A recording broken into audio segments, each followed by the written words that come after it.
Hello friends, welcome back to our channel subscribe for stocks. आज हम बात करेंगे एक ऐसे सेक्टर में जहां पर काफ़ी समय से ये काफ़ी अंडर परफॉर्म किया है और अभी आने वाला समय इसका थोड़ा सा ठीक लगता है और अभी तक इसमें इतनी रैली नहीं हुई है और अपॉर्चुनिटीज़ काफ़ी दिखती हैं। तो आप जैसा देख सकते हैं, ये एक हम आर्टिकल के बारे में देख रहे हैं जो कि है pharma companies to be in Russia next month. So this is something which is not yet priced in, and that is the reason I thought let me just focus on this particular sector, which is pharma sector, and which all companies have that exposure in this particular region or country specifically. Before we get into the detailed video, I would request all of you to subscribe my channel and hit the bell icon. इसके अलावा अगर आपके पास अभी तक demat account ही नहीं है तो description box में मैं आपको लिंक दे रहा हूँ एंजल वन का।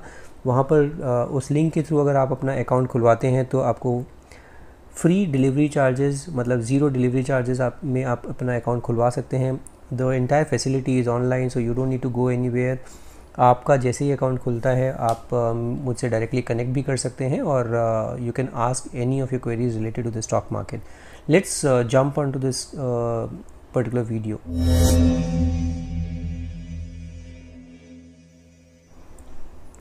तो जैसा कि ये आर्टिकल खुद कह रहा है कि pharma companies to be in Russia next month, which means like Russia का मार्केट अभी फार्मा कंपनीज़ के लिए फिर से ओपन होने जा रहा है। आपको पता है यूक्रेन रशिया वॉर चल रही है जिसकी वजह से काफ़ी फार्मा कंपनी जिनका एक्सपोजर था वहाँ पे उनको काफ़ी लॉस झेलना पड़ा है और इसी वजह से काफ़ी कंपनीज़ का टॉप लाइन और काफ़ी हिट हुआ है। अभी एक अच्छी न्यूज़ आई है इस पर्टिकुलर सेक्टर के लिए। इंडिया जो है is looking to leverage its pharmaceutical manufacturing to fill a drug supply gap in Russia that has been hit by western sanctions. So जो western sanctions लगे थे उसकी वजह से इंडियन कंपनीज भी अपना जो फार्मा का प्रोडक्ट थे वो वहाँ पर बेच नहीं पा रहे थे। The Trade Promotion Council of India (TPCI) has told the Indian Drug Manufacturing Association to encourage companies to grasp the opportunity and establish themselves as reliable partner in the Russian market। क्योंकि India Russia का जो partnership है वो काफ़ी पुराना है और काफ़ी अच्छा पार्टनर माना जाता है इंडिया के लिए रशिया, रशिया के लिए इंडिया। एक स्ट्रैटेजी के तहत Indian pharmaceutical delegation will be leaving for Russia next month to hold meetings with Russian counterparts. तो अगले महीने एक डेलीगेशन जाने के बारे में बात हो रही है जिसमें कि ये रशियन काउंटर पार्ट से मिलेंगे और अपॉर्चुनिटीज़ देखेंगे, what kind of opportunities available in that particular market. Russia was the fourth largest export destination for Indian pharma in FY22 with exports of $597.8 million, 1.21% growth rate.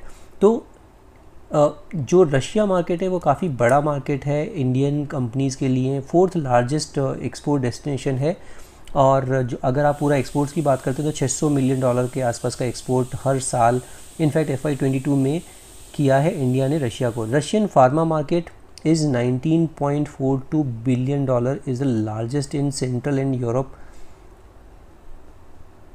With generic market size is $8.6 billion. तो आप देख सकते हैं size कितना बड़ा है Russian market का, pharma market का, स्पेशली इन रशिया। तो काफ़ी अपॉर्चुनिटीज़ अवेलेबल है। जो during the world's toughest times the Indian pharmaceutical industry has demonstrated remarkable commitment by supplying medicine to over 200 countries. तो आपको पता ही है इंडिया का जो स्ट्रॉन्ग पॉइंट है वो है जेनरिक ड्रग्स जो इंडियन कंपनीज़ बनाती हैं। जो इनकी मैन्युफैक्चरिंग कैपेबिलिटी है इंडिया की specially in the pharmaceutical industry is unbeatable और इसीलिए काफ़ी रिलायंस है इंडिया के ऊपर बाकी सभी कंट्रीज़ का। The Indian pharmaceutical industry is well known in Russia and is regarded as a reliable partner. जैसे मैंने बताया इंडिया और रशिया के बीच में काफ़ी अच्छा मैत्री संबंध है, उसी वजह से ये काफ़ी रिलायबल पार्टनर हो जाता है। India can play an important role going forward a reliable supplier of quality assured differentiated and affordable medicines for Russia। तो ये एक कहना है कि इंडिया से काफ़ी ज़बरदस्त सप्लायर बन सकता है, काफ़ी अच्छा सप्लायर बन सकता है। Russia India have a very fruitful relationship in pharma since the time we establish Indian drug and pharmaceutical limited with Russian technology. तो कहने का मतलब ये है इंडियन फार्मा कंपनीज़ का बहुत ही अच्छा अपॉर्चुनिटी अवेलेबल है रशिया में। अगले महीने वो जा रहा है delegation looking at the overall opportunity कौन कौन सी कंपनीज़ को इसमें फ़र्क पड़ेगा वो हम इस कंपनी के बारे में जानेंगे, और वो समझते हैं कि कौन कौन सी कंपनीज़ हैं जहाँ पर कि ये अपॉर्चुनिटी का सबसे ज़्यादा फ़ायदा मिल सकता है। तो let's quickly talk about those companies and their charts also, कि वहाँ पर अपॉर्चुनिटीज़ कहाँ पर बन रही है और नेक्स्ट पड़ाव कहाँ पर दिखता है। तो ये पहली कंपनी है जिसका काफ़ी ज़बरदस्त एक्सपोजर है, almost I think 10% of doctor Reddy's top line comes from Russia market. तो उसका चार्ट पे हम देखते हैं कैसा प्लेस्ड है। इसमें दो चीज़ें मैंने लगाई हुई हैं। पहली चीज़ है जो कि आपको दिखेगा,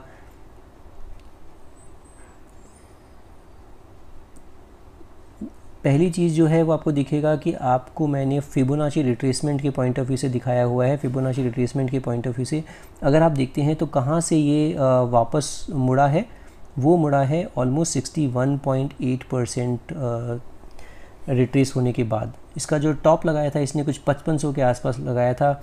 कहाँ तक गिरा ये? ऑलमोस्ट 3680 रुपये तक गिरा, जो कि है इसका 61.8% रिट्रेसमेंट फ्रॉम द टॉप। तो बहुत ही ज़बरदस्त एक ये टूल है जो आपको सभी को पता है, फिबोनाची रिट्रेसमेंट। फिबोनाची के अकॉर्डिंगली इसने सपोर्ट लिया है यहाँ पर, विच इज़ 61.8%।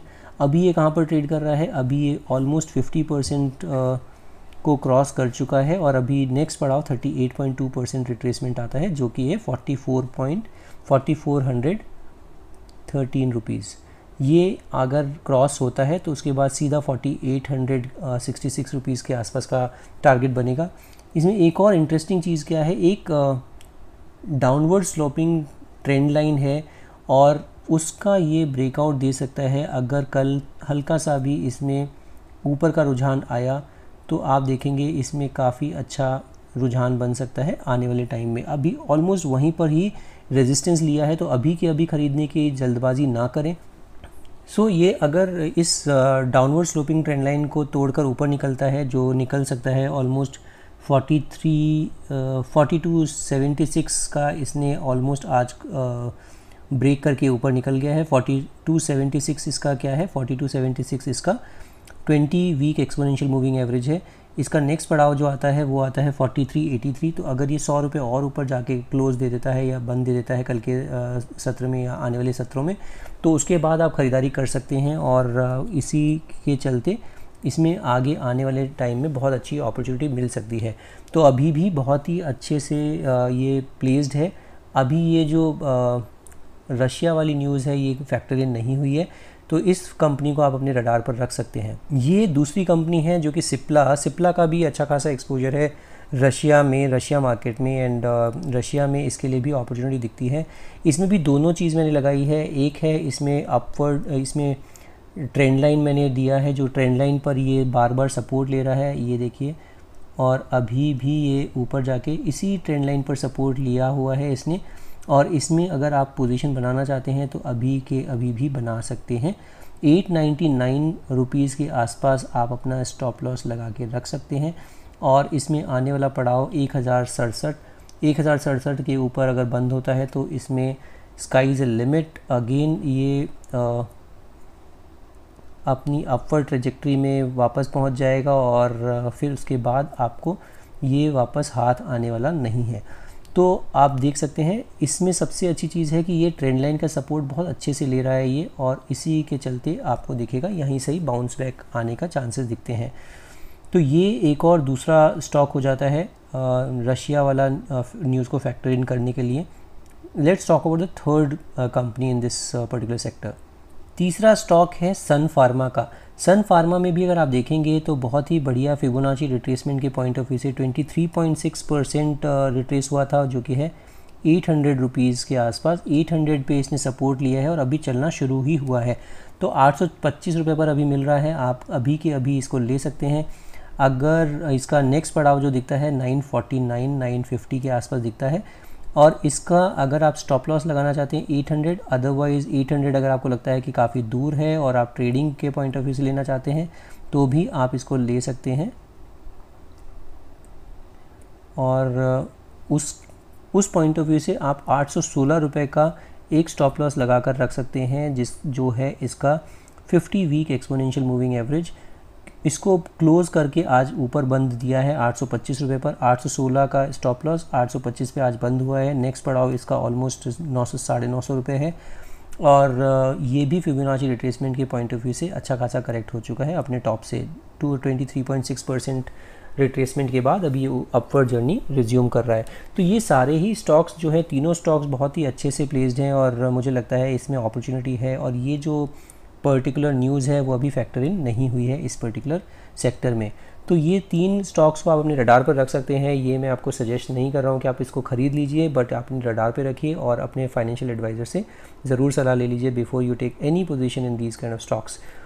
डिस्क्लेमर ये है कि none of these stocks are in my portfolio and I have also just added it in my watch list.